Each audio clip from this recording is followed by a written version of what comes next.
Magandang araw sa lahat at sa lahat na manonood.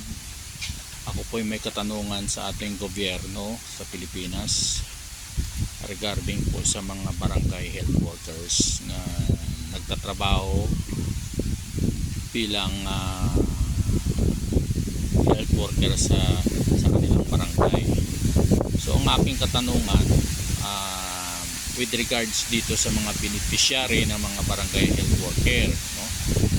So ang akin lang tanong, kasi meron tayong batas na ipinasa ang gobyerno during the time ito ay bilong sa Act of 1995 of Republic Act 7883 ng barangay health worker benefits, no? So ang tanong ko lang, bakit ang ibang mga barangay health worker na namatay during COVID ay wala silang nakukuhang benepisyo, no? Nagsiservisyo sila ng since 1985 to 2021, no?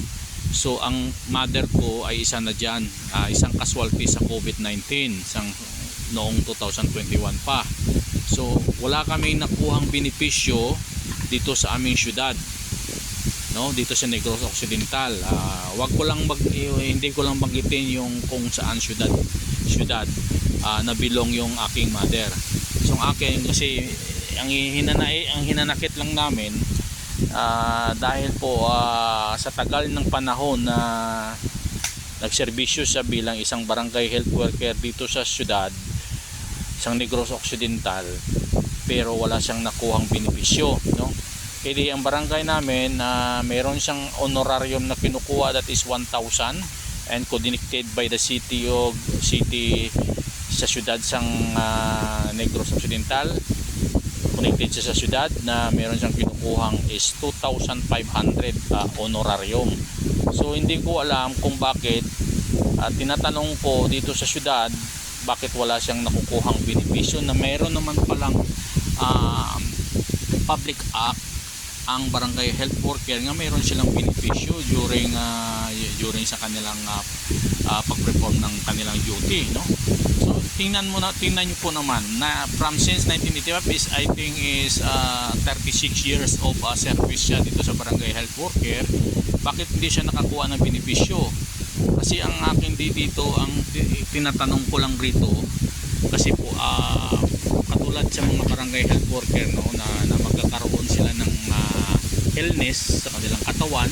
So ano mga benepisyo nga maibibigay ng gobyerno sa kanila kung magkakasakit sila, kasi sila yung nagsiservisyo pagdating ng pandemic during the time.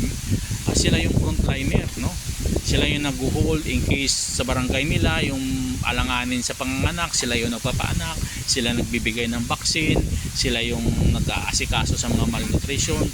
Everything nandyan problema sa barangay regarding sa health, yung barangay health worker ang maharap dyan. So bakit hindi binibigyan ng gobyerno ng benepisyo, especially sa syudad, na bakit hindi nila binibigyan ng pansin yung mga barangay health worker nga mayroon naman palang batas ang gobyerno since 1995 pa? Bakit ngayon ang nanay ko since 2021 until now wala kaming balita nga mayroon siyang makukuhang benepisyo sa syudad? So nagsakripisyo yung nanay ko, namatay dahil nag-COVID siya, dahil po nagjo-duty siya sa barangay during the time. So ang hinihingi ko lang at pinapanawagan sa ating gobyerno, sana mabigyan ng pansin ang regarding sa ganitong problema na nag-i-exist sa mga barangay o sa mga syudad, na pinapabayaan ng mga barangay health worker na hindi makakuha ng benepisyo nila. So parang tingin nila sa mga barangay health worker yung ginagamit lang nila, pero after ng pangangailangan katulad ng mga illness ng mga tao nito o benepisyo nila, binabaliwala ng gobyerno kung saan man sila syudad nga nagtatrabaho. So dapat ang hinihingi ko lang man dito, sana mabigyan ng benepisyo yung aking nanay, kasi since 2021 siyang namatay, October, kasagsagan ng COVID. So yan pa ang aking pinoproblema at hinanakit na hindi siya nabigyan ng benepisyo. Kasi sa tagal ng panahon na kanyang ginugugol, maliit pa kami sa barangay health worker na sa nagtatrabaho, tapos namatay siya sa COVID, hindi siya binigyan ng benepisyo ng syudad. So sana kung si Mr. President Marcos man ang nakakarinig nito o kung sino man in charge ng mga ganitong problema, sana bigyan ng pansin ang mga ganitong sistema. Kasi po sakit sa kalooban ko nga yung nanay ko hindi nakakuha ng benepisyo diyan sa syudad kung saan siya nagsiservisyo. Yun lang po, sana sa mga official light natin na barangay dito sa Pilipinas, sana mabigyan nyo ng pansin. Salamat po.